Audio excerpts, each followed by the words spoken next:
Pastor Dee today. She's been, as many of you know her, because she's even been in our community for a while. It's so great to have you here. So I'll tell you a little bit about Pastor Dee. She is the bishop of our Southwestern Minnesota Synod. Pastor Dee earned her Bachelor of Arts degree from Lutheran College in Decorah, and her Master of Divinity degree at River Seminary in St. Paul. She later completed her Doctor of Ministry degree also at River Seminary. Dee's first call was to Faith Lutheran Church in Southwestern Minnesota, and after 7 years at Faith, she took a call to Bethlehem Lutheran in St. Cloud, where she served for 31 years. As a faith leader in our community, Pastor Dee was engaged in work dedicated to diversity appreciation, interfaith and ecumenical relationships, congregation-based organizing, and anti-racism initiatives in the St. Cloud area. Dee served as director for Evangelical Mission, the Southwestern Minnesota Synod, for 2 years, prior to being elected bishop in 2021 for a 6-year term. Pastor Dee is married to John, and they have 2 grown children and 3 granddaughters. And just a couple of facts that I found about you online of things that she does in her leisure time, in addition to spending time with her grandgirls. She does taekwondo for stress relief and fitness. She has her 2nd-degree black belt. She likes to grow orchids, and her favorite place of renewal is Lake Superior. It's also mine. So, Dee, thank you so much. Yeah, I grew up in Wisconsin, on the South Shore of Lake Superior. The town is called Washburn. I happened to even debut in the Michigan. Heard of it. It's a beautiful place, and still have some skiing like that. So, I did production. It's just great to be with you. We're gonna go to the first slide. Whatever you can. Okay. Give me one moment. You are so techno advanced. Oh my gosh. You know, here in Synod, I was elected during pandemic in an online election, which was very strange. And then we've gotten so used to Zoom meetings, and it's just become part of life. So I love that you were so set. Well, you say that, and now I can't get to where I need to share it. I can't. It's covered. Yeah. Give me 1 second here. It didn't let me move I tried to grab that and move it. It didn't let me. Maybe. Oh. There. There. And then I told him you were going to sense. Yeah. Yeah, the focus that was a part of the churchwide assembly this summer for the life of the world. It's a beautiful, beautiful phrase, drawn from Jesus' words from John 6. I am the living bread that came down from heaven so that one may eat of it and not die. I am the living bread that came down from heaven, and the bread that I give for the life of the world is my flesh. And 1700 years after convening the first gathering of people to define our creeds that we say in worship, we see in our creed the phrase, we look for the resurrection of the dead and the life of the world to come.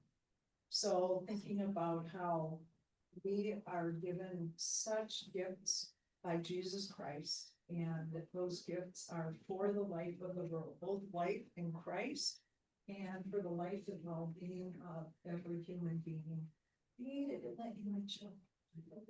So I'm living in this theme this year, and I love it, and continue to think more deeply about it and learn more from it.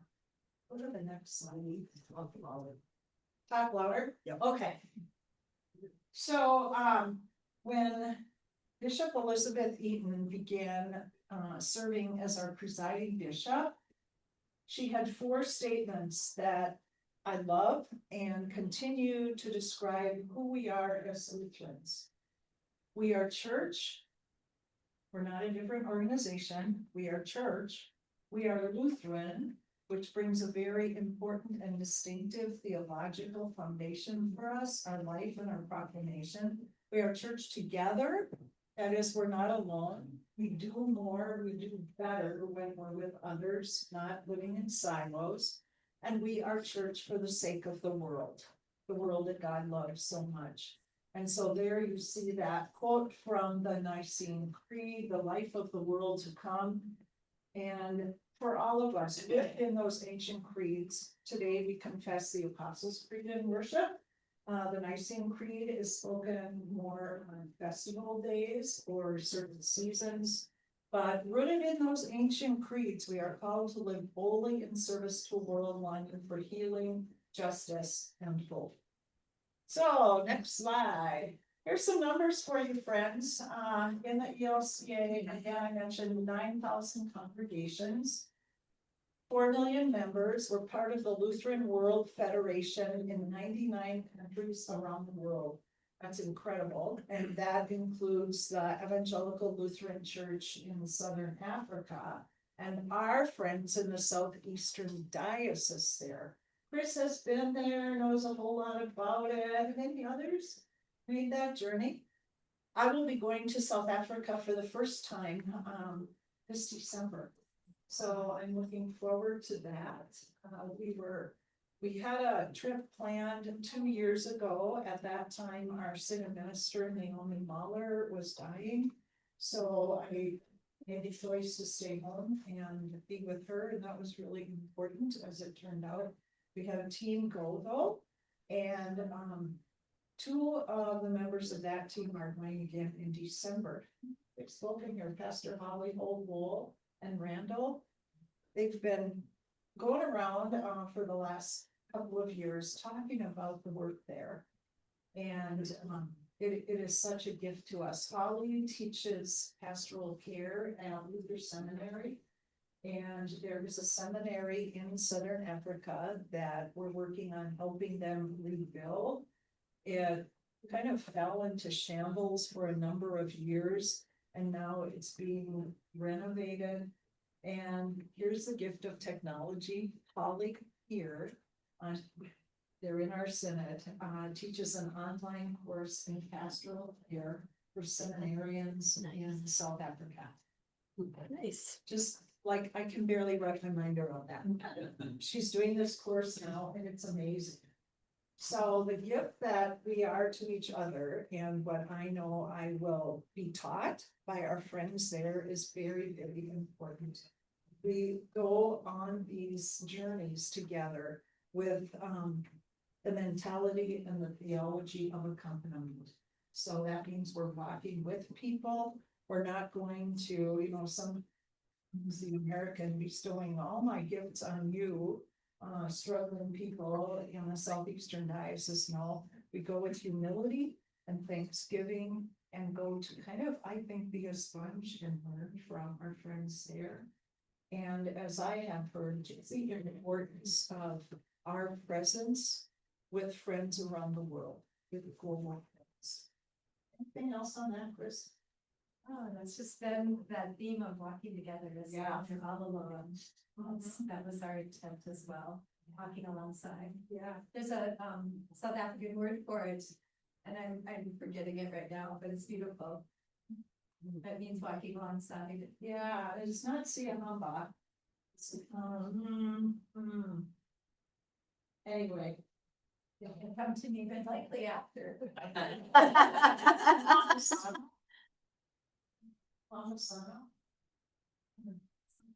Something like that. Yeah. But a really cool connection, I think, from our community to there. One of the missionaries in Zulu territory, was Reverend Nelson, who had gone to Bethlehem. And he and Herb Nelson and his wife Elmer were in South Africa. in that very same area that we're partnered with. They went back to Bethlehem, he died. Elner then and Clifford were here in the forming of Atonement. And so we've got these local ties to the Lutheran Church in Southern Africa that I think are very dear. So I'm looking forward to that. In the ELCA, 65 synods, very different sizes. In Southwestern Minnesota, we are a larger geographical area. And our regional area includes North Dakota, South Dakota, and Minnesota. Minnesota has 6 synods: Northeastern, Northwestern, Southeastern, Southwestern, St. Paul, and Minneapolis. And all of us as bishops work very closely together, have great respect for each other and respect for each other's judicatories and the ministries there. We're very different from each other, but we are so gifted by great relationships with our colleagues. And if you looked at the constitution of the ELCA and of the Synod, you would see that our synods really have 4 primary purposes. Synods provide the pastoral presence for congregations and pastors. So my call is to be the synod's pastor, and that includes congregations and pastors. If someone who is a pastor has a need or needs consultation or guidance, I communicate with them. If a congregation has some need, they communicate with our synod ministers or with me. Pastor Heather Kalouris works with the southern half of the synod. Pastor Sayward Osk works with the northern area. So that would be our Great River Conference here in your congregation.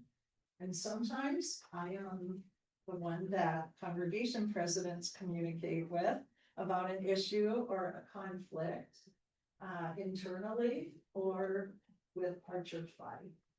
And so serving as pastor, serving as mission director, so helping us identify those places of ministry and mission, building relationships. It's all about relationships, all about relationships. One of the big differences, I think, between congregational ministry and serving in my current call is that I don't get to know everybody the way you do as a pastor in a congregation. And so I come to a place and I preach and I speak, and sometimes I've had contact with the leaders there and sometimes I haven't. And then I leave again. So your pastors are such a gift to you, and you are to them. And the lifelong relationships that you have walking through all the milestones of birth, baptism, confirmation, marriage, funerals, that's such a gift. So know that they cherish the gift of ministry that you have called them to. It's a sweet thing. And then we're a communication hub. So we help communicate what's happening across the synod and across the church, really. Let's go to the next slide, because there you see a map of the conference, South Dakota over on the west, Iowa to the south. So Atonement here in St. Cloud, we're up in the way northeastern corner. And let's see, we talked about Worthington earlier, and that's way in the south, down on I-90. And this is not quite up to date. There are some churches that have concluded ministry and a couple who have left the denomination. But this is how we understand ourselves. This has been our identity and mission statement for a lot of years. God places us in cities, farms, and towns together under one prairie sky. The risen Christ surprises us with opportunities to plant God's word in the world. Walking together in confidence, we cultivate life-giving relationships, nurture partner ministries, and cooperate in the life of the ELCA. And by God's grace, together we have what we do. So it's a real gift to see the new actions, the new models of ministry that are emerging across our synod. Let's go to the next slide, actually. So like I mentioned, we have 224, should be 23 now, congregations. 5 of them are seeking pastoral leader. 54 of them are seeking pastoral leadership. That represents about 36 calls, because some congregations are working together as parishes or agreements together. That's a high number, really high. Why is that? Well, a lot of pastors are at a point in life of retiring, right? You know the demographic curve, you know the number of boomers who are retiring. And that means that there just aren't as many pastors out there. There are fewer people going into ministry. Why is that? Well, could be a lot of things. There aren't as many people in the younger population. There aren't as many people going to college these days. And colleges talk about an enrollment cliff that they face. And maybe some of the stories about seminary debt and conflict in churches and how hard it is to be a pastor.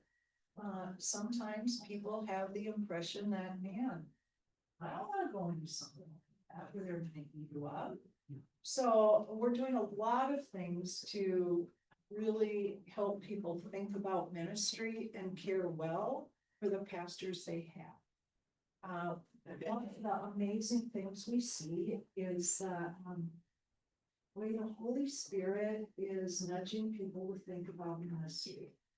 So across the Synod, we are discovering people and encouraging people to think about seminary, think about theological truth. And there are so many ways to do that now. It's not like it was when I was younger. I went to Lutheran Seminary. My husband and I left our town, moved, lived on campus for 2 years, then got shipped off to internship somewhere. We didn't know where we'd be going. And then shipped back to Lutheran Seminary for our last year, and then assigned to go somewhere in the country, we didn't know where. I was assigned to Montana Synod, and the bishop at that time said, you're gonna wait 2 years for a call, because nobody is gonna call a woman to ministry in Montana. And then the current bishop knew I was assigned somewhere else, and she was invited to interview at Faith and Spacer. So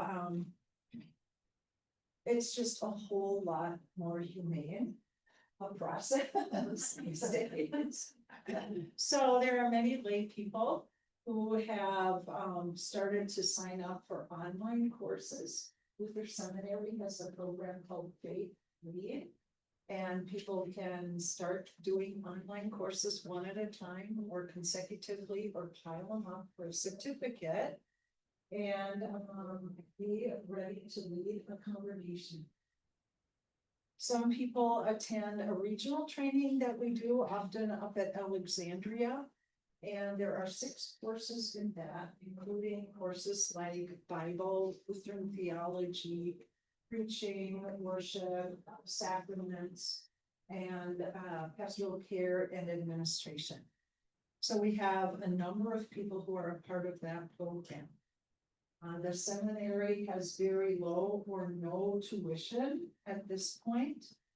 And our synod has done a really good job over the last, 20 or 30 years talking about seminary debt.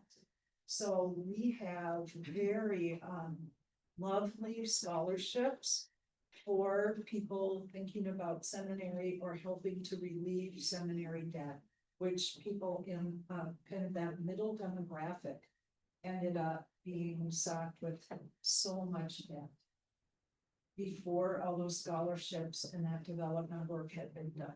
So we have beautiful scholarships to help with that. I received a significant amount of that Okay. debt forgiveness money. It Yeah. made a huge difference in our family. Yeah. That's great. That's great. I'm so glad. Yeah. And if if there is a congregation that doesn't have a settled call pastor, they may identify someone in their midst who has some training or is willing and ready to start some training. And I, as the bishop, can authorize that person for worship, leadership, and ministry. So we have a number of people whom I have authorized. They have to be trusted and identified. They have to be background checked. We ask them to attend boundaries training. And they need to be able to be, like I said, in some kind of formation or training program. And continue to meet and be authorized. So that's a real joy. The Holy Spirit is doing stuff, friends. You know, when we think, oh my goodness, what are we gonna do? We've got nobody leading congregations. Well, you are the church, and the church is doing what it does best, being God's people and leading.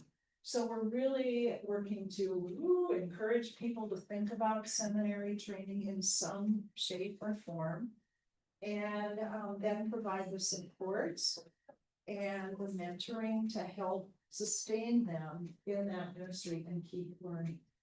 And we're so glad we received a grant from Lilly Endowment to help us equip mentors to support pastors, so that it isn't the congregation thinking, well, no, we've got a kind of a junior pastor here, something like that.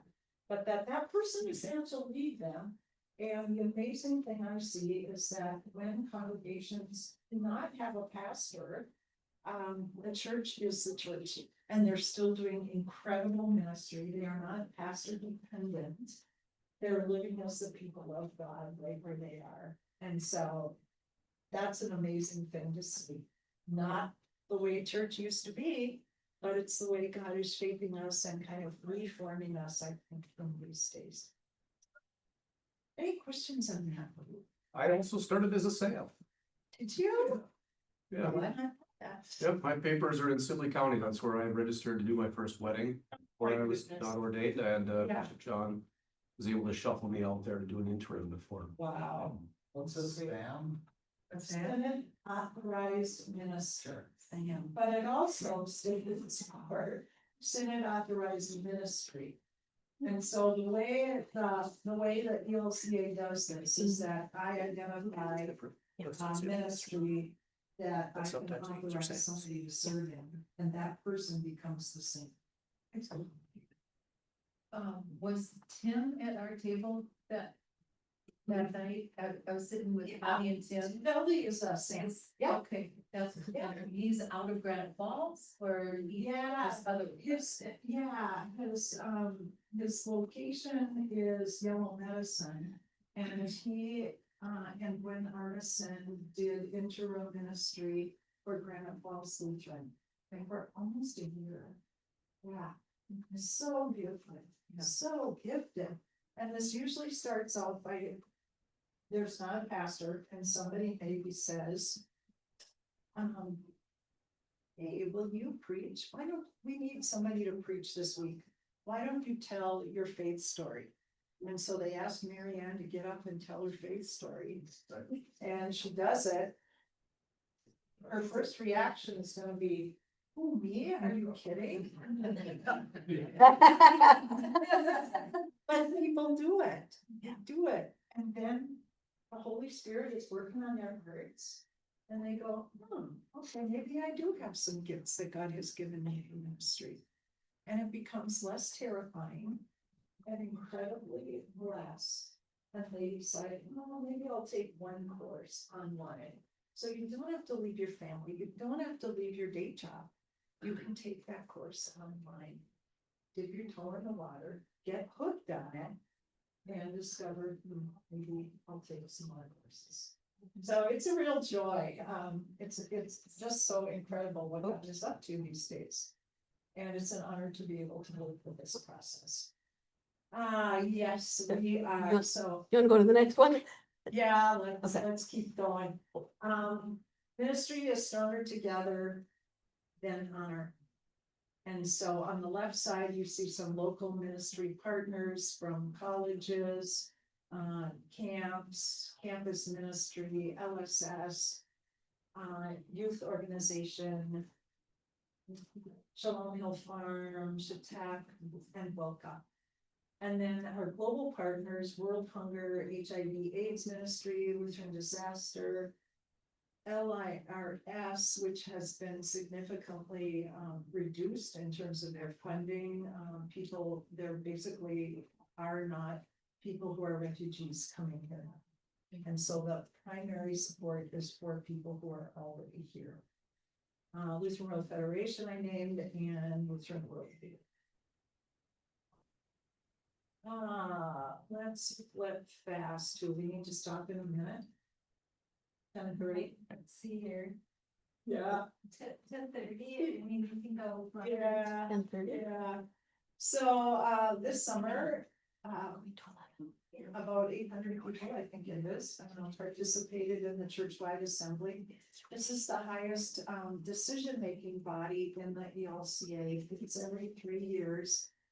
Voting members gather, and our work together involves worship, hearing reports, hearing about the current work going on, doing business, electing leaders, adopting a budget, acting on statements, memorials, constitution, and policy.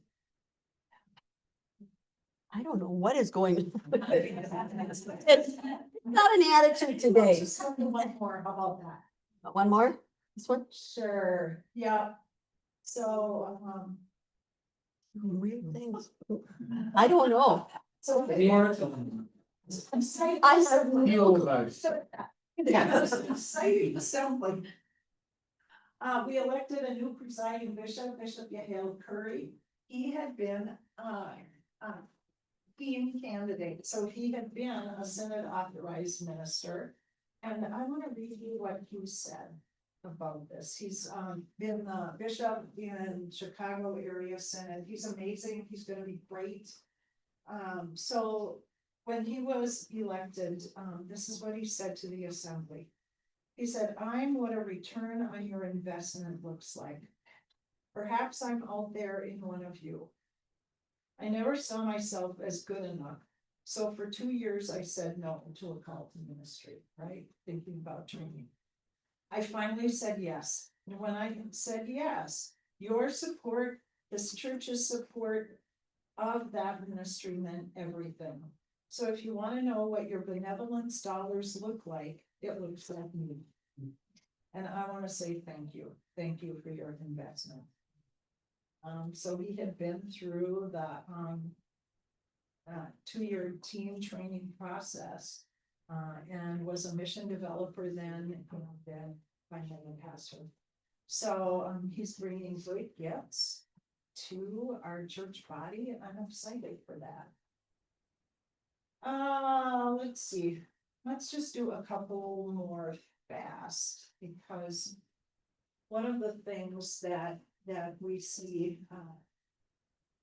at the churchwide assembly begins right here in a congregation, and those are memorials and resolutions.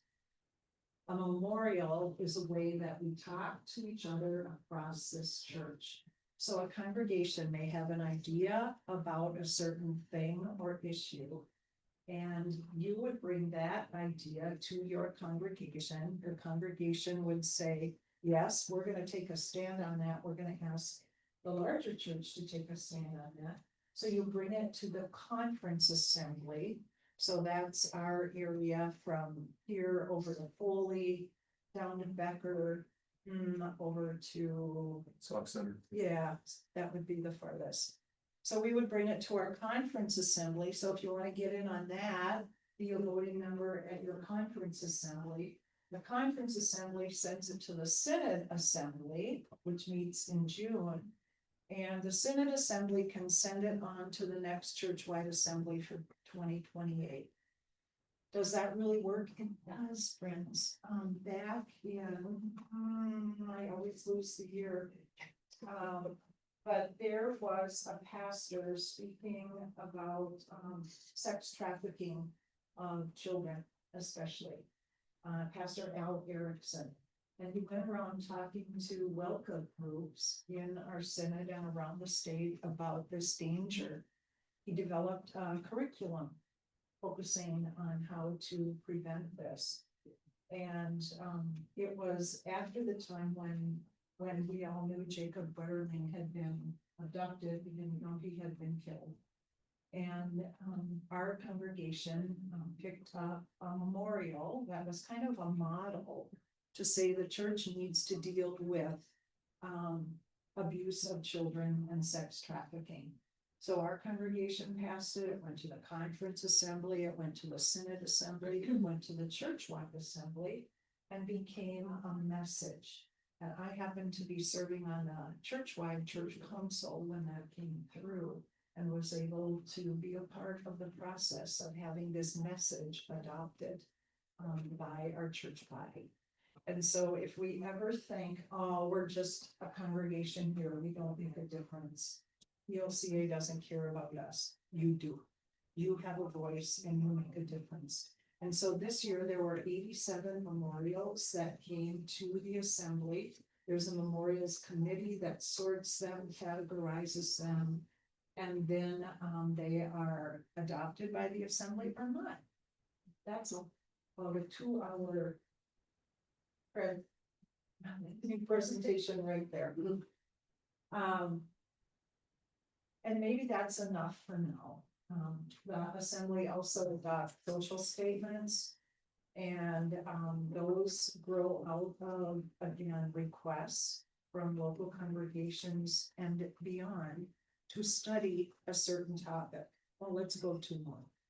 I'll just show you what some of them are. This one? There are about 14 or 15 social statements that the ELCA has adopted. You can see these on the ELCA website. If you just Google ELCA social statements, you'll find them all. But they go back to 1991.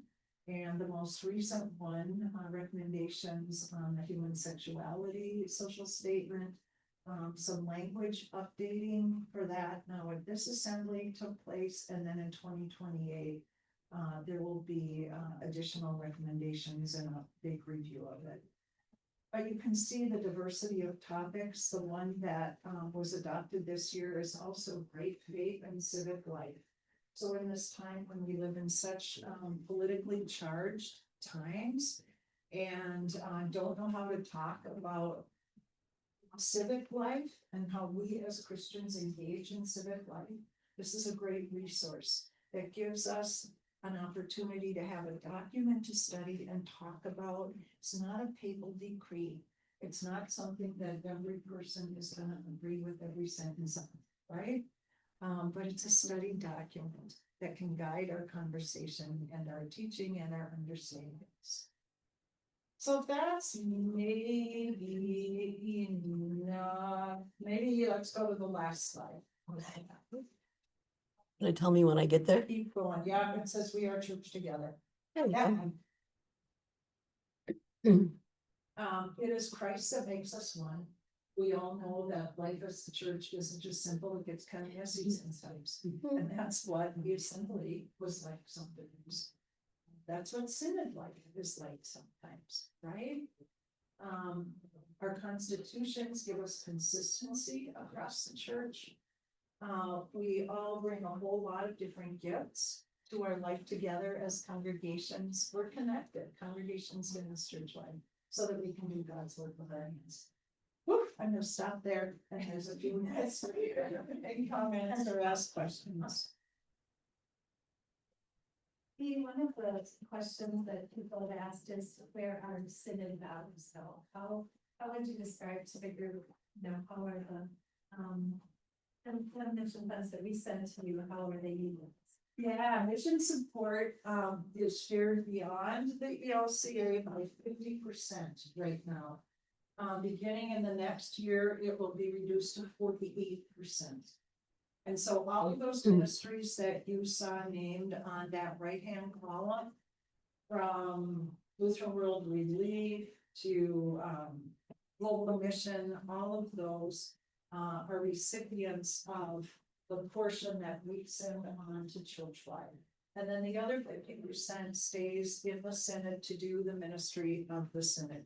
That includes congregational calls, rosters of pastors, approving pastors, call process, dealing with conflict, dealing with questions, health benefits like political, mission developments like our mission starts like you're doing now.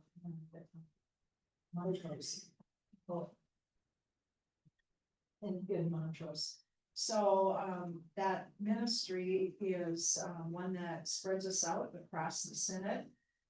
This assembly, we approved being able to take on the debt of renovating our synod office. So it has been located in Redwood Falls since the start of the ELCA.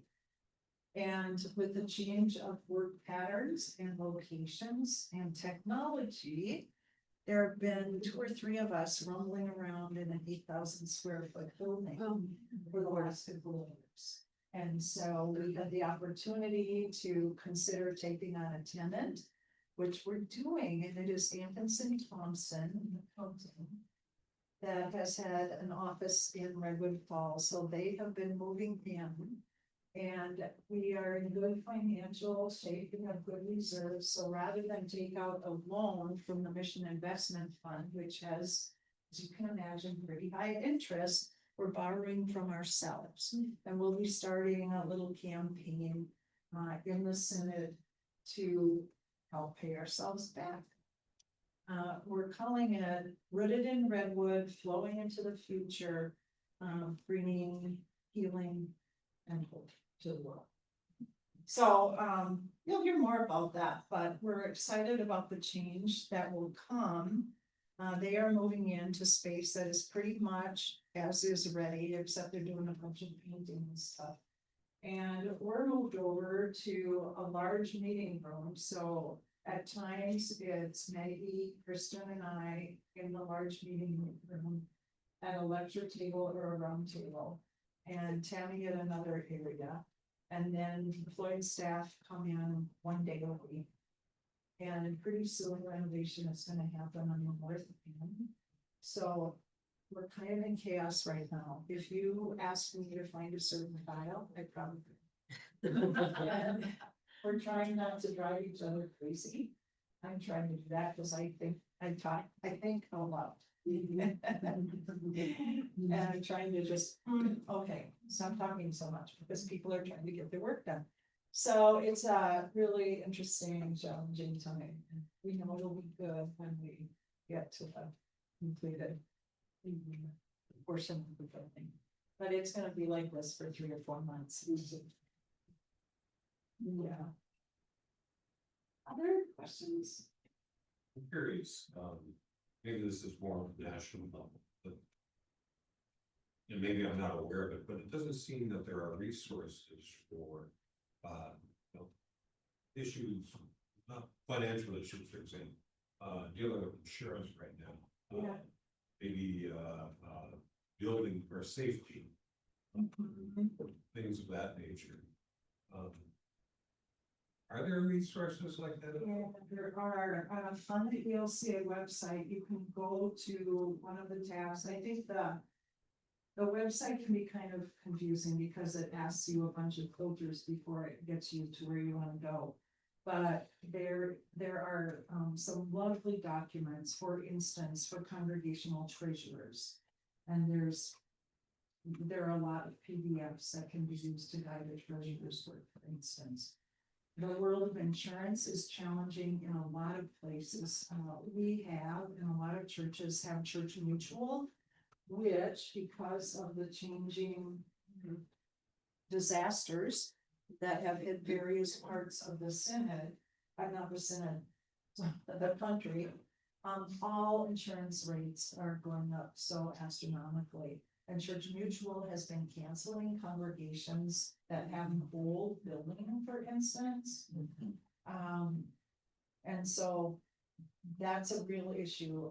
If someone calls us and asks about that, we try to give them ideas and resources, mainly local businesses that could be more helpful than Church Mutual.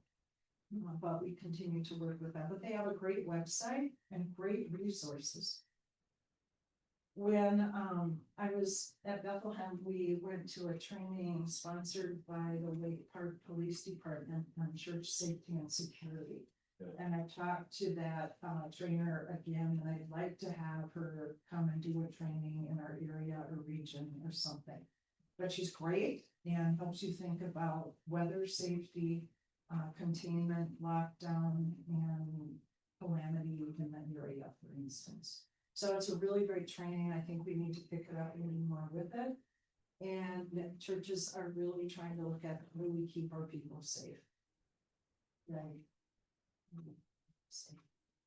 So there are a lot of resources, and if you had a question on a specific one, we can point people to that resource, definitely.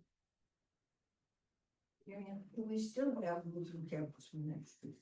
Yeah, we do here. Steve Lohenfeld is the director coordinator. It has changed a lot, and they are expanded now to include young adult ministry called Gather. So it is both campus and young adult. It's hard, it's a hard ministry right now. Our campus ministry in Marshall has concluded because there just aren't students on campus. So they made the difficult decision this past year just to conclude. Morris is still going, and they have a building. They're calling someone. Could be a pastor, could be a lay leader. And the churches in the area do confirmation ministry together, so they hope that whoever they can identify could do both campus ministry and assist congregations with young people's ministry. So that's an open call or hire that Morris has out right now. So we have, so the Synod has two really, just St. Cloud and Morris. Yeah. And others are challenged too. The trend is just so difficult because students aren't there. Yeah, exactly. Other questions? I think we feel pretty lucky that we are able to have two Oh my goodness. pastors. I think that might be Yes. rare for a congregation. Yeah. But the Synod ever call and say, hey, you don't need two, or we want to take one. No, we don't do that. We don't do that. No, we don't do that. And other synods respect each other's area as well. So if if a congregation has a call process going on and they go, oh, I'd like Pastor Smith from the cities, we've heard he's really great. I have to call that bishop if that person doesn't have their papers activated, and I would have to call that bishop. And that's a really hard thing to do because everywhere congregations are seeking pastors. Minneapolis has more. St. Paul is in pretty good shape. But, Western North Dakota has places that have waited for a pastor for years. So we're trying to help people understand that we have an amazing way of life here, that this is an incredible place to live and serve, and our congregations are tremendous. So come on out, but we don't go stealing pastors. Internally or from other places. And that process happens when a pastor activates their papers. They go through a whole careful discerning process, answer a bunch of questions, and then say, I could be available. I could, I don't know, maybe, or they might be going, we really do need a call. So it totally lies in the agency of the pastor. And then pastors' papers are not given to a potential congregation unless they say so.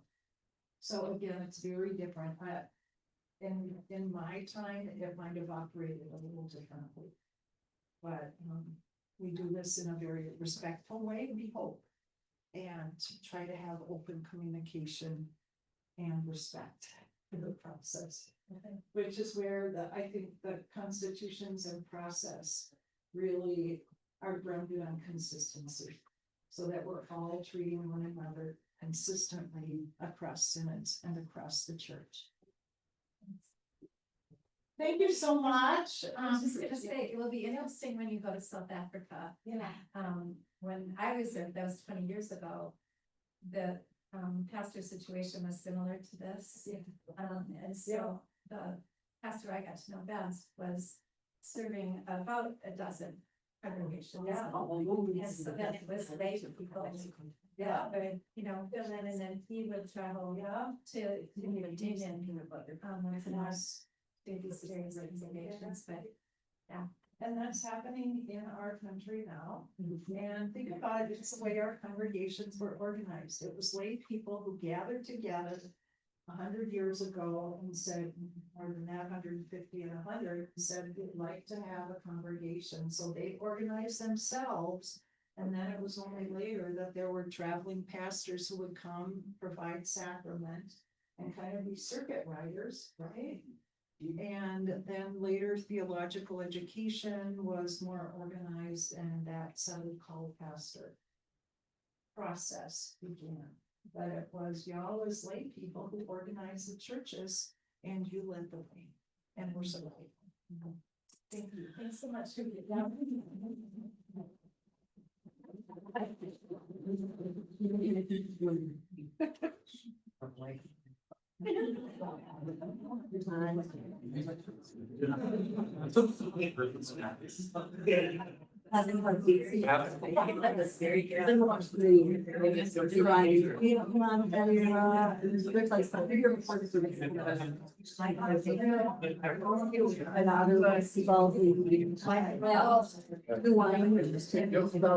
I sent this to you. Okay, I'm gonna turn up, hang on here 1 second.